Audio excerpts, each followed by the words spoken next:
UFC 300 Alex Pereira versus Jamahal Hill is a little under 2 weeks away, and simply put, this is the best UFC fight card of all time on paper, stacked from top to bottom with incredible fights. And I thought, you know what, this is such a special card, it calls for a special video. I am going to rank every single fight on UFC 300. There's 13 fights in total.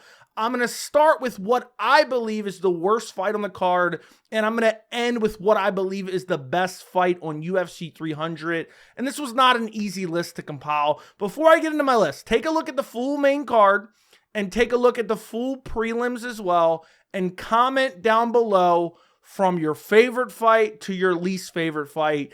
Give me a list down in the comments, and then at the end of the video, we can see how your list compares with my list. I'm going to zoom through some of these fights because there's 13 fights. If I spend 2 minutes on each fight, that's a 26-minute video already. We're getting crazy. I don't want to make the video incredibly long. So let's start right away with number 13. Number 13, in my opinion, was super easy to decide on. I know for some people, maybe it wouldn't be. But number 13, the worst fight on UFC 300 is Bo Nickal versus Cody Brundage. I don't care for this fight. I know some people would have had a women's MMA fight here, but Bo Nickal, he's fighting nothing but grocery store cashiers, okay? He has limited experience. I understand that. But they're hyping him up. Bo Nickal's the definition of the hold me back guy. You know, he's like, oh yeah, I'd wreck Hamza. I'd wreck Israel Adesanya. I'd wreck this guy. I'd wreck that guy. But you know what? Give me Cody Brundage. Let me have him. And what makes this fight even worse is the fact that it's on the main card. This opens up the main card of UFC 300, and this is simply the worst fight on the card. Cody Brundage, coming off a win over Zach Reese where he Batista bombed him. Zach Reese doesn't belong in the UFC. And then before that, gets a DQ win over Jacob Malkoun, where he basically pretended like he was hurt, even though he really wasn't because he had already quit in the fight. I mean, he's horrible. Lost to Cedriquez Dumas. Lost to Rodolfo Vieira. Lost to Mikhail Olashechek. Cody Brundage just simply does not belong on UFC 300 in any capacity. And if he does, he deserves to open up the main card. Bo Nickal, if he was fighting somebody interesting, they don't even have to be ranked in the top 15, but just a quality competitor, this fight would have been a lot better. But this is simply the worst fight on the card. Moving on to number 12. And honestly, this isn't that bad of a fight. That's how good UFC 300 is. And this was kind of a toss-up between 12 and 11. But that is Jessica Andrade versus Marina Rodriguez. Now, this is a decent strawweight bout. Honestly, you look at the rankings right now, and in the rankings right now, Jessica Andrade is ranked number 4 in the strawweight division. Marina Rodriguez is ranked number 6. Stylistically, this is a fun fight. But for me, the reason this is so low on the list is just Jessica Andrade's recent track record. I know she recently got a win against Mackenzie Dern, okay? Before that, she was just showing up for checks. Tatiana Suarez got finished there. Yan Shannon got finished there. Aaron Blanchfield got finished there. And then you look at Marina Rodriguez, she's coming off a win over Michelle Waterson-Gomez, who doesn't even belong fighting anymore. Before that, lost to Verna Jandiroba. Before that, lost to Amanda Lemos. Not the worst losses ever, but, you know, Andrade showing up for a paycheck. Marina Rodriguez on her way out. I mean, she's 36 years old. That's crazy and has never developed any grappling at all. So, while, again, pretty much every single fight on the card I actually like in some capacity. The only fight I absolutely hate is Bo Nickal versus Cody Brundage, which we already went over. Jessica Andrade versus Marina Rodriguez is the second worst fight on the card, even though stylistically it's a decent fight and also it's somewhat meaningful for the strawweight division. I just think Jessica Andrade shows up for a paycheck. I think Marina Rodriguez is washed up. I'm just not loving this fight. I'm not in love with this fight. The way I did this list was basically, if fights were going to fall out, what order would I want them to fall out in? You know, that's essentially how I compiled this list. So that is why that is number 12. Moving on to number 11 on the list. And again, some of these middle of the road fights were kind of hard to decide where they belong on the list. But that is Bobby Green versus Jim Miller. This isn't a bad fight. Again, you know, I'm not going to sit here and say that about every single fight. This isn't a bad fight. This isn't a bad fight. It's on the prelims. Bobby Green, Jim Miller's on the prelims. But Bobby Green absolutely got destroyed in his last fight against Jalen Turner. His win against Grant Dawson, you know, okay, whatever. Maybe that was a fluke win. I don't know. Grant Dawson's still sleeping at the Apex. Win over the washed up dead corpse of Tony Ferguson. Okay. And then you have Jim Miller. I actually kind of like this fight for Jim Miller. Jim Miller is just this veteran who will not go away. Beat Gabriel Benitez. beat Jesse Butler, lost to Alexander Hernandez in an absolute, war kind of. He took a lot of damage in that fight. I don't remember if it was actually a war as in competitive, but he took a lot of damage in that fight, but I thought it was pretty competitive. I think Jim Miller started to come back towards the end. Beat Donald Cerrone, beat Nicholas Mota.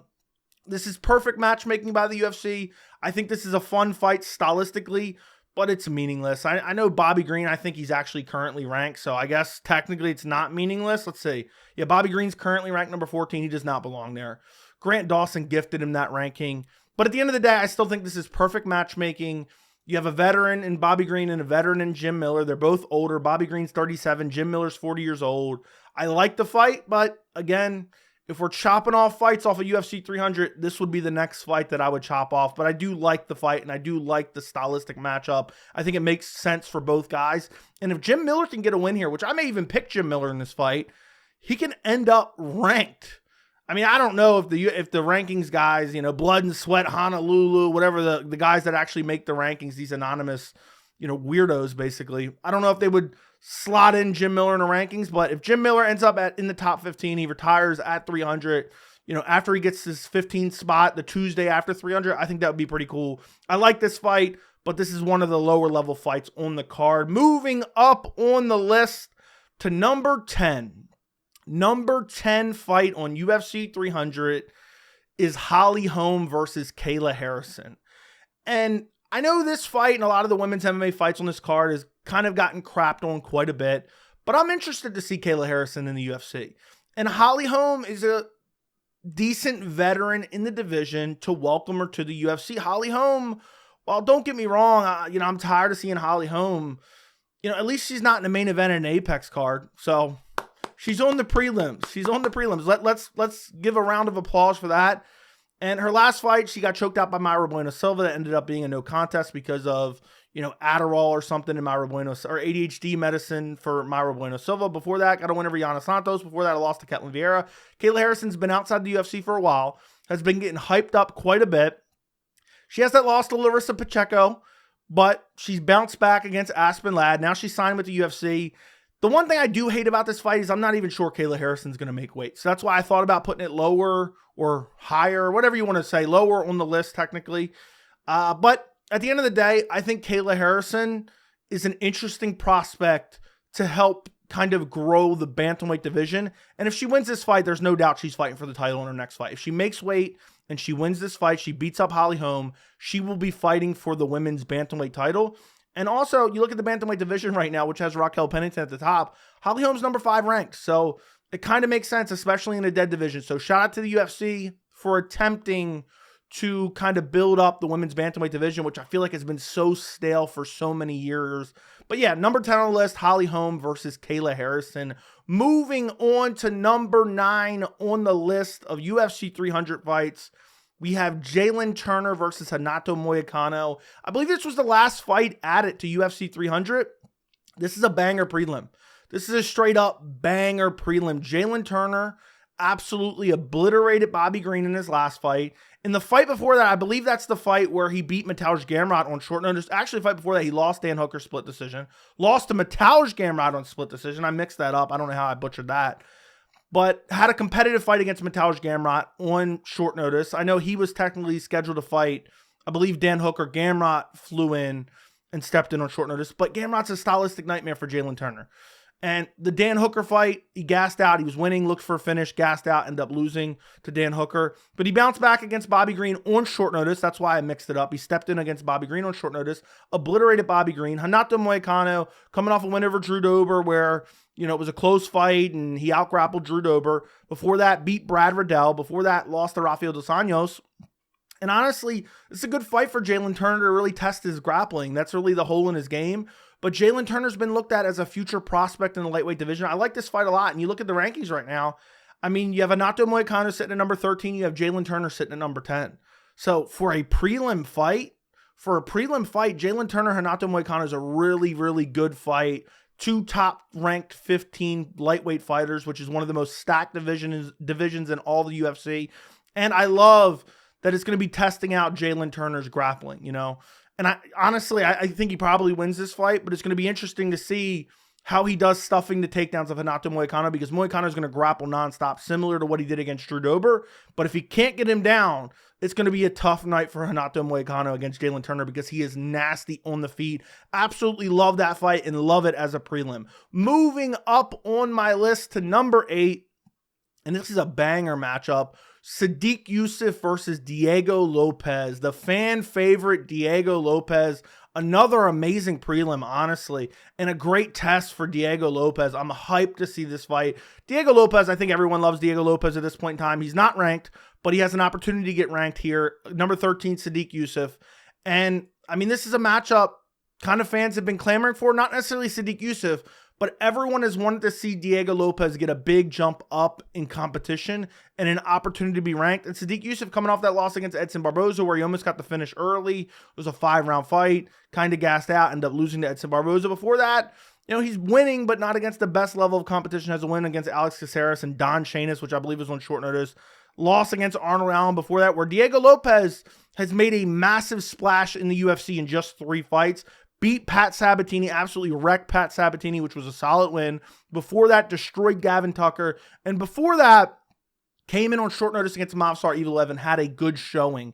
Even though he lost, he got a lot of recognition for being super competitive against Movsar Evil because he took it on short notice, and Movsar Evil is a top 10 talent in the featherweight division. Love this fight. Diego Lopez versus anyone. Honestly, I would have loved to see Diego Lopez versus Edson Barboza. I think that would have been a banger. I would have loved to see Diego Lopez even higher up the rankings. At one point, I know this was before Brian Ortega recently beat Yair, but before he got that fight, I was like, you know what? Brian Ortega's been sitting out for so long. Let's get Diego Lopez, Brian Ortega. Diego Lopez, let's jump him up. Let's have him as one of those up-and-coming guys, as prospects, and let's jump him way to the top. I love this fight, and that's why I have it at number 8, as number 8 best fight on UFC 300. Moving up on my list to number 7, and that is Calvin Kattar versus Aljamain Sterling. This is kind of a weird fight for me. I have some complaints about this fight. I feel like the matchmaking could have been a little bit better, but at the same time, I'm interested to see Aljamain Sterling kind of make a big jump up against, you know, a top 10, 145-pound fighter. Sterling, coming off his loss to Sean O'Malley, was never, ever getting a title rematch. He's never getting another title fight in UFC history, in my opinion. I think the UFC hates him. He's 34 years old, and, you know, he's jumping up a weight class, and he's fighting Calvin Kattar. Right now, if you look at the rankings, you have Aljamain Sterling currently ranked number 2 at Bantamweight. I don't know if they'll remove him soon. And then you have, right now, you have, not Arnold, I almost said Arnold Allen. You have Calvin Kattar sitting at number 8 at Featherweight. So if Aljamain Sterling can get a win here, he's right in that top 10 now at Featherweight. I don't know if he can, though. That's why I kind of dislike this matchup. I don't know. Aljamain Sterling's striking is so bad. We've never really seen someone go out there and dominate Calvin Kattar with grappling. But it's an interesting fight. If Calvin Kattar gets a win, he gets to beat a former champion. If Aljamain Sterling gets a win, he gets into the top 10 of the featherweight division. Then it opens up some potential big matchups for him over the course of 2024. I kind of love and hate this fight at the same time. It does kind of make sense. But at the same time, I would like to see Aljamain Sterling maybe against Yair Rodriguez. I know that sounds weird because Yair is a horrible time with wrestling, but I would like to see him see how Aljamain Sterling moving up a weight class, if he can effectively out-grapple some of these guys. And I know we can see that against Calvin Kattar, but even I would have loved to see Aljamain Sterling versus Brian Ortega as well. I know I keep mentioning him as a potential opponent. I don't hate this fight. I kind of like it. I kind of hate it. Just love-hate relationship with this fight. I think it's a very interesting matchup for the featherweight division. Do I believe either Calvin Kattar or Aljamain Sterling will ever fight for a belt? Probably not. But I think it's going to be interesting because if Sterling can't get Calvin Kattar down, I think Calvin Kattar is going to beat the brakes off him. And if he does, where does Aljamain Sterling go from there?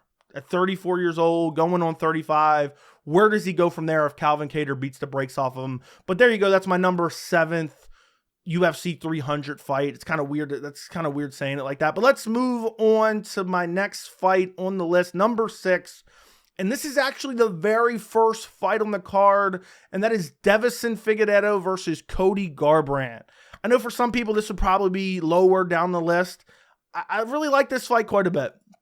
Honestly, even though I highly favor Deiveson Figueiredo to win this fight, I kind of like that the UFC is kind of throwing Cody Garbrandt right back in the mix at Bantamweight. You know, he fell out of the rankings. I don't believe he's currently ranked. He is not currently ranked. And you have Deiveson Figueiredo, who just jumped into the rankings. He's sitting at number 8. He got a win over Rob Font. And you have 2 former champions who have a backstory. They were supposed to fight each other Back in 2020, I believe, Cody Garbrandt was going down to challenge for the flyweight title when Figgy was champion. And now we're getting it all these years later. Cody Garbrandt, kind of on a bit of a resurgence. I mean, that's a bit of an exaggeration, but at least he's won his last 2 fights, beat Brian Kelleher, beat Trevin Jones. It's a big jump up in competition to fight Davison Figueiredo, the former flyweight champion who's coming off a destruction of Rob Font, a loss to Brandon Moreno down at flyweight, a win over Brandon Moreno, loss to Brandon Moreno. I mean, we saw him fight Brandon Moreno 4 out of his last 5 fights. It's nice to see Figgy in some fresh matchups. And also, even though I kind of hate this, if Cody Garbrandt somehow pulls this off, which I don't think is out of the realm of possibility, he's going to be right in the mix as a potential next title challenger for Sean O'Malley. I think he still has to win at least 1 or 2 more.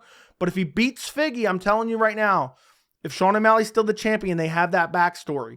If Sean O'Malley loses the belt to Merab, Cody Garbrandt could be like a rebound fight for him. The UFC's like, oh, Cody Garbrandt has no chin. Oh, Sean O'Malley has excellent power. We have these press conference highlights of them going back and forth. But overall, love this matchup. Again, could you have made some better fights? Maybe. At one point I wanted to see Figgy versus Jan. If Figgy wins this fight, I would still love to see Figgy versus Jan. But Cody Garbrandt, still young, 32 years old, former Bantamweight champion. It gives him an opportunity to jump back into the mix. The UFC's always liked Cody Garbrandt. He's now got his confidence back a little bit. He's got 2 fights, 2 wins under his belt after not winning for a while. So I love this matchup, and that is why it is so high up on my list. Moving on to number 5 on my list, and that is Weili Zhang versus Yan Xiaonan. I feel like people hate too much on women's MMA.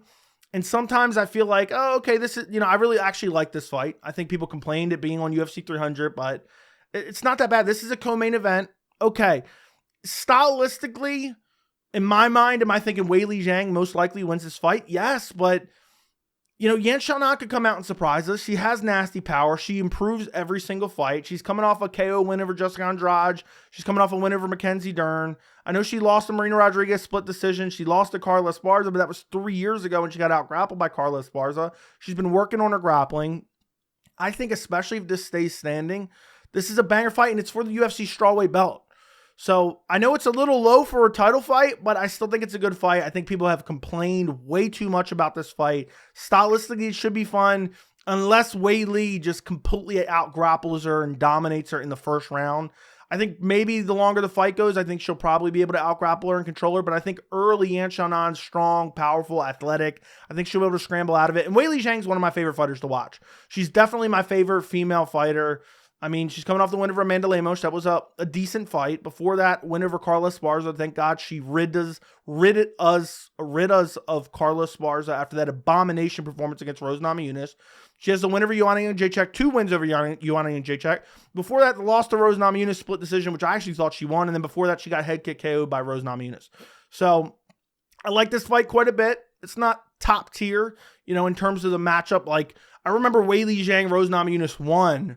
I think that happened in 2021. I believe that happened in 2021. That was my most anticipated fight going into 2021. I like this fight a lot. I think it's getting shit on too much. 2 elite level women's female fighters fighting for the belt. I think it's getting crapped on way too much. But it's, I'm not going to sit here. There's too many people who pretend like, yeah, I'm such a hardcore because I love this, particular women's MMA fight. I think it's right where it belongs, kind of in the middle of this list of the best fights for UFC 300. Moving up on my list to number 4. And honestly, it was tough to settle on number 4. And actually, I think you guys are going to be shocked at number 1 now that I think about it. I made this list a couple days ago, but I think you guys are going to be shocked with number 1. But number 4 is Justin Gaethje versus Max Holloway. Yes, Justin Gaethje versus Max Holloway is only a step up from Weili Zhang, Yan Xiaonan. And that's only because maybe Max Holloway is putting on the weight the right way. I thought Max Holloway was going to come in undersized and get absolutely obliterated. I'm kind of warming up to the idea he might be more competitive in this fight. And that's what makes me like this fight just a bit more. I hate that it's for the BMF title. I'm tired of these fake ass WWE belts being put on the line because the UFC puts on so many cards. They're like, oh yeah, BMF belt, BMF belt. You can't even say baddest motherfucker. You can't even say it. And it's just WWE-esque. What's next? Hardcore belt? Ladder match? We're going to have an Elimination Chamber steel cage match? Let's just start throwing out people's elbows. So I hate that BMF title. We'll talk about that more as we get closer to UFC 300. But I'm starting to warm up to this fight a little bit. But, I do hate it for so many other reasons too. I feel like Max would have had an opportunity against Topuria at featherweight, depending on how long Volkanovski wanted out. Justin Gaethje could have fought Islam Makhachev, which he may not get now, which I would have liked to seen. But overall, when you strip it down to bare bones, Justin Gaethje is one of the most exciting fighters on the UFC roster, primarily a striker. Max Holloway, one of the most exciting fighters on the UFC roster, primarily a striker. Two of the elite of the elite. I know Max Holloway's moving up, but at the end of the day, who knows? Max Holloway might pull off an upset. I find that hard to believe considering he's getting touched up a little bit by the dead corpse of the Korean Zombie. But still, if Max Holloway's putting on the weight the right way, and he comes in and, he actually has the size of a lightweight, which... Is he going to be able to go back down to featherweight after this? I don't know. It's looking like he's put on some size. He also looks old. Every interview I see, he's looking older. But I still think this should be a relatively exciting fight. We'll potentially get a highlight reel KO from Justin Gaethje. And ultimately, the winner of this fight is going to be in a very good spot in the lightweight division. Potentially number one contender or right behind number one contender, depending on, there's talk of maybe Dustin Poirier getting an Islam Makhachev fight. But Justin Gaethje coming off that KO win against Dustin Poirier. Before that, a win over Rafael Fiziev. Before that, I lost to Charles Oliveira for the belt, which no shame in that. Before that, a win against Michael Chandler. Before that, I lost to Khabib Nurmagomedov. So Justin Gaethje losing to Khabib and losing to Charles Oliveira, no shame. And then Max Holloway's only recent loss, and it's not even recent, it's 2 years ago at this point, is against Alexander Volkanovski. Really, his only recent losses, and they're not even that recent again, is 2 losses to Alexander Volkanovski. I don't even remember off the top of my head when's the last time he lost that wasn't to Alexander Volkanovski. So coming off a win over the Chan Sung Jung Korean Zombie, coming off a win over Arnold Allen, win over Yair Rodriguez, win over Calvin Kattar, his last 4 wins. I'm warming up to this fight quite a bit. Again, there's things I don't like about it, but bare bones, it's 2 of the most exciting fighters on the roster fighting in a very big spot on UFC 300, featured fight on the card, and that's why it's number 4 on my list. Moving on to my number 3 fight for UFC 300, and I'm wondering if you guys can put together the rest of my list, but that is Jiří Procházka versus Alexander Rakic. I love this fight. I mean, I know some people complained about it. Okay, could there have been other, maybe a little bit better matchmaking? Sure. Is it in a weird spot on the card under Cody Bumditch versus Bo Nickel? Yes, it is. But this is a banger light heavyweight fight. You look at the division right now in the rankings, Jiří Procházka sitting at number 2, coming off a title fight loss against Alex Pereira. And then number 5, Alexander Rakic, he was like getting close to being in a title fight, and he had that injury against Jan Blachowicz. And I know, technically I think he got injured in the 2nd or 3rd round, and he lost like the 1st round. I can't remember the exact specifics behind it, but I remember Jan was winning and the momentum was starting to turn in Alexander Rakic's favor. And I've always looked at Alexander Rakic as a definite title contender and potentially even a champion. Jiří Procházka, a former champion, came back after that long layoff, relinquished his belt, shoulder injury, had a loss to Alex Pereira, where honestly, it looked like the momentum was starting to go in his favor as well. I think this is a banger matchup. Any fight with Jiří Procházka, I don't care who Jiří Procházka is fighting, it's must see. It is so much fun. Jiří Procházka is one of the, if not the most exciting fighter on the UFC roster. I think the only thing I can complain about with this fight is the fact that Alexander Rakic is a tough out, man. He's super well-rounded. He's huge. He's strong. He has good grappling. He has good fight IQ. And against a wild man like Jiří, it may end up being not a good night for Jiří Procházka, but that's really my only complaint, and that's just being a little bit biased to really liking Jiří Procházka's fight style. But also, Rakic, think about it, he's been out 2 years coming off an injury, a serious knee injury, and he's coming back against Jiří Procházka. So this is going to be a very interesting matchup, and that's why it's my number 3 fight, 3rd best fight on UFC 300, without a doubt, in my opinion.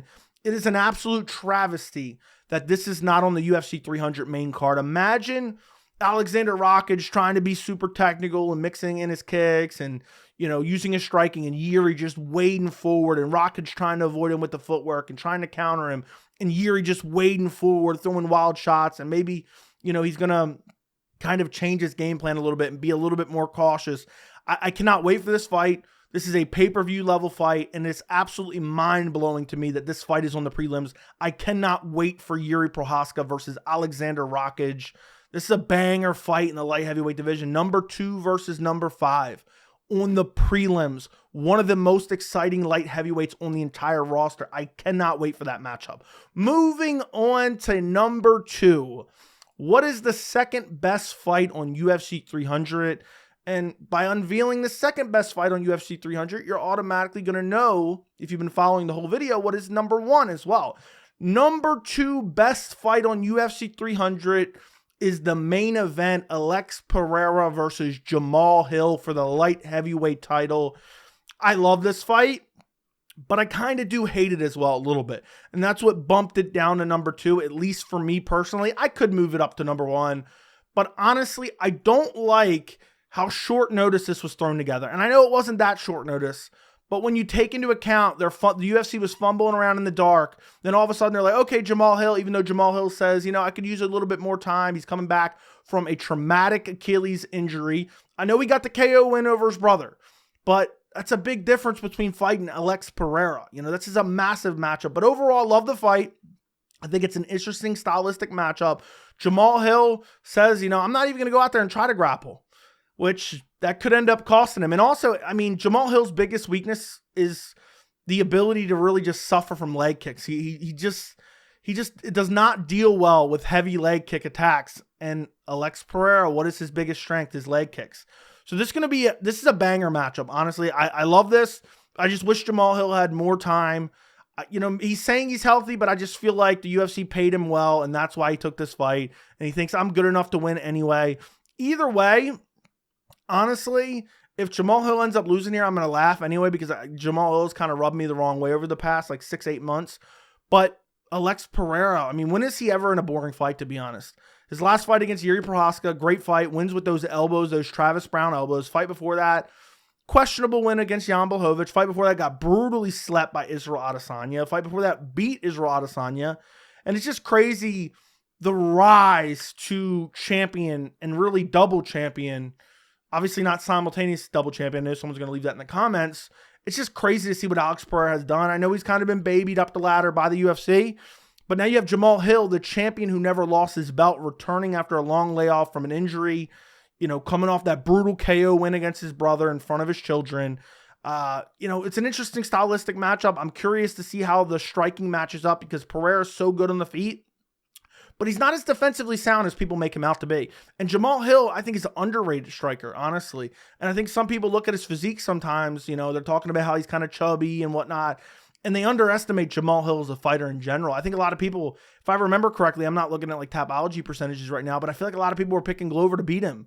I thought he was going to beat the brakes off of Glover, and he went out there and beat the brakes off of Glover, and then he never lost his belt, had to relinquish it because of an Achilles injury, and now he's returning. It's been it'll be about a year and a half or a year and 3 months since he fought Glover. So it's a long layoff, maybe short notice. Maybe he's coming back a little bit sooner than he would have wanted to. Not necessarily short notice, because it was about 2 months out, but coming back a little bit sooner than he wanted to. This was supposed to be potential UFC Brazil, UFC 301.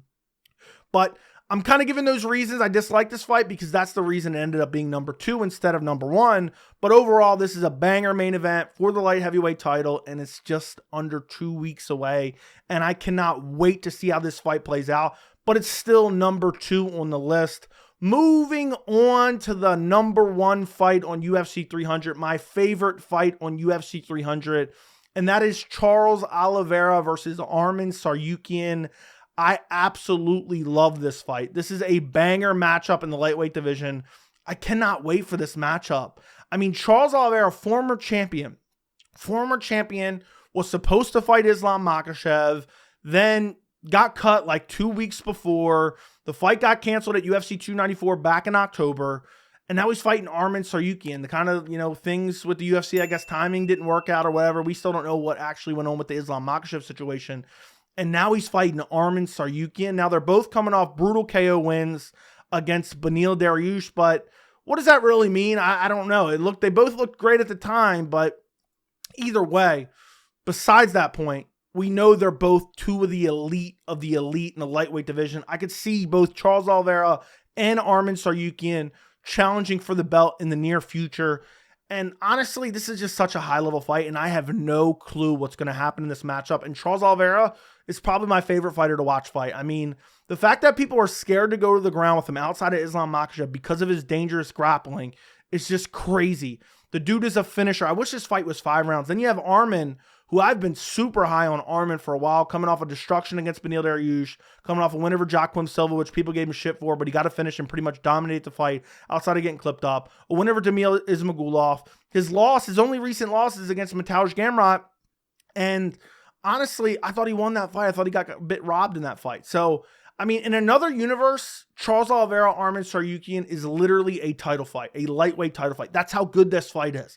I love this fight so much. It is undoubtedly, it's not even up for debate. Again, is Alex Pereira versus Jamahal Hill a really good fight? Yes.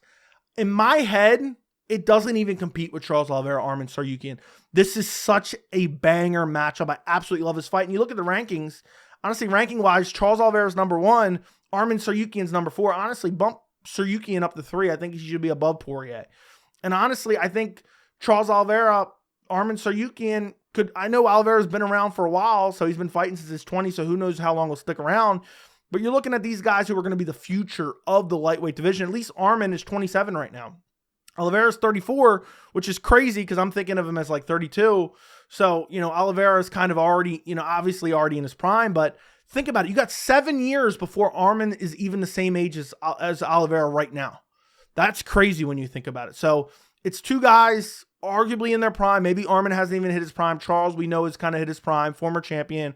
Only lost to Islam Makhachev. That fight was more competitive than people remember. And this could be for the number 1 contender. This should be, if we're going merit-based, the winner of Charles Oliveira, Arman Tsarukyan, should fight for the belt next. So you could have a situation where Islam fights Dustin Poirier, and then the winner of that fight, which will most likely be Islam, who knows, you never know in this sport, will probably fight the winner of Oliveira versus Tsarukyan in Abu Dhabi in October. That makes this fight all that much more special, but honestly, it blows my mind. I don't know who's going to win this matchup. Arman's so good. His hands are improving. He just knocked out Beneil Dariush. His kicks and his striking has always been decent. It's getting better. He has excellent offensive grappling and wrestling. I don't think he's going to be scared to go to the ground with Charles Oliveira, similar to what Islam did. Okay? Then you have Oliveira. I mean, power in his hands, diversity of attack, nasty in the clinch. BJJ is absolutely terrifying. Submission game is absolutely terrifying. What's not to love about this fight? What is not to love? In a way, I mean, this could headline the pay-per-view in my opinion. I know that sounds bizarre. It doesn't really make sense because there's the BMF title and there's the Weili Zhang fight and there's the light heavyweight fight between Alex Pereira and Jamahal Hill. Charles Oliveira, Arman Tsarukyan, best fight on UFC 300 without a shadow of a doubt. Let me know what you guys think of my list. Just to go over my list real quick, rapid fire. Charles Oliveira, Arman Tsarukyan, number 1. Alex Pereira versus Jamahal Hill, number 2. Yuri Prochazka versus Alexander Rakic, number 3. Justin Gaethje versus Max Holloway, number 4. Weili Zhang versus Yan Xiaonan, number 5. Devison Figueiredo versus Cody Garbrandt, number 6. Calvin Kattar versus Aljamain Sterling, number 7. Sadiq Youssef versus Diego Lopez, number 8. Jalen Turner versus Renato Moicano, number 9. Holly Holm versus Kayla Harrison, number 10. Bobby Green versus Jim Miller, number 11. Jessica Andrade versus Marina Rodriguez, number 12. And lastly, the shit stain of the card, Bo Nickel versus Cody Bumdidge. Let me know your list down in the comments. How'd your list compare to my list? Am I crazy for my number 1? Is there anything that should be switched around on my list? Let me know down in the comments. Don't forget to like the video. Don't forget to subscribe to the channel. And thank you so much for watching.